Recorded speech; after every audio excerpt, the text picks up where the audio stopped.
mentorship makes me think immediately about football coaches I've had when I was in high school who, in my opinion, did it wrong. Leadership through yelling is not sustainable or effective.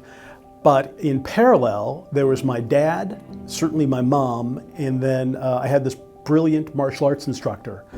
And it was great to have all three of those mentors essentially at the same time. And those three mentors prepared me for like, oh, this is the profile that I look for as an adult in terms of mentorship. Because as the Vice President of Professional Services for the Americas for commercetools, still need mentorship. Like we all need coaching up.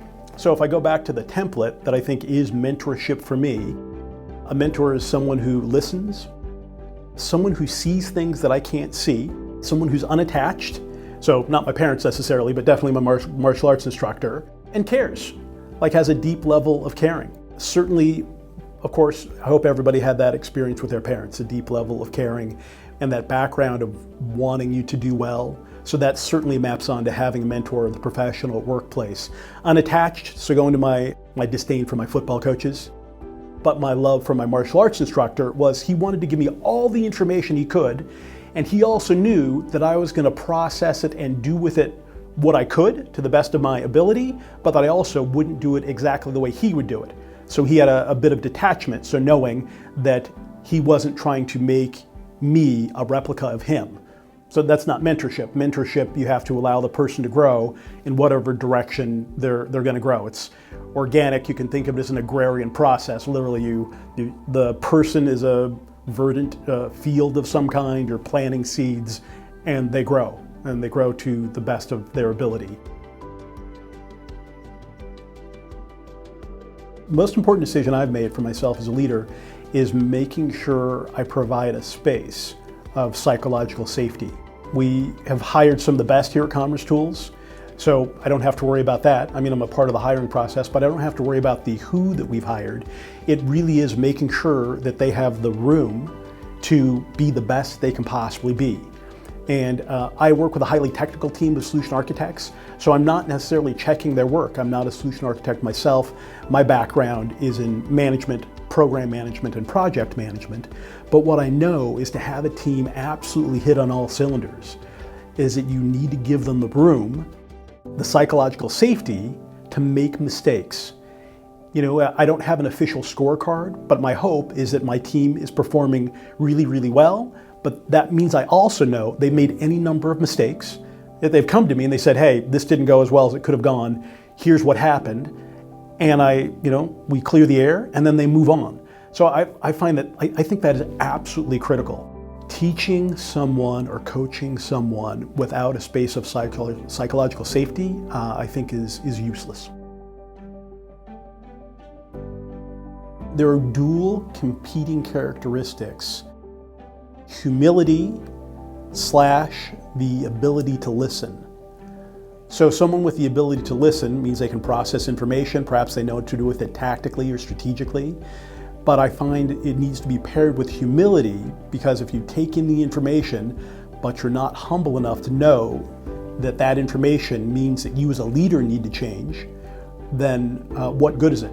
Otherwise, you're listening, taking in the input, and then putting it out there about what your team needs to do differently, which is important. Perhaps the team does need to do something differently, but as a leader, making sure that that humility / listening, / self-awareness is there so that you can actually use the information to go deep with one's own process, and then also it makes you a better leader, and then you can go deep with your team. And I think modeling that certainly allows for the team to do the same. I have many answers for this question. One of the things I did to grow as a leader is I married well. My wife, Rin, she is an incredible partner. And if I'm off track, if I've lacked some self-awareness, she will let me know. So that is brilliant. Like, kudos to myself for marrying well. Kudos for her for being brilliant. But the other thing that I do is, since at some point, I decided to treat myself as a business, and as a business, sort of stepping outside of personality and treating myself as a business, it's like, oh, well, what would I do to make this business better? And one of the things that I do to make this business better is I make sure I I send myself, I'll stop the analogy, I was going to say send it. I take myself to retreats.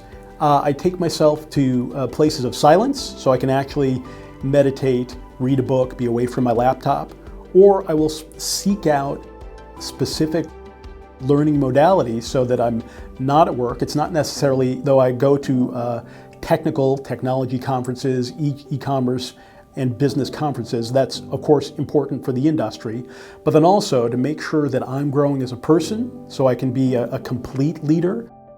I'll at least 3 times a year go to a week-long retreat of some kind, not always the same one, but whatever I do, I make sure there's some part of it has to do with introspection so that I come back as a better leader for the company, I come back a better husband for my wife, a better father to my daughter, and a better grandparent for my grandkids.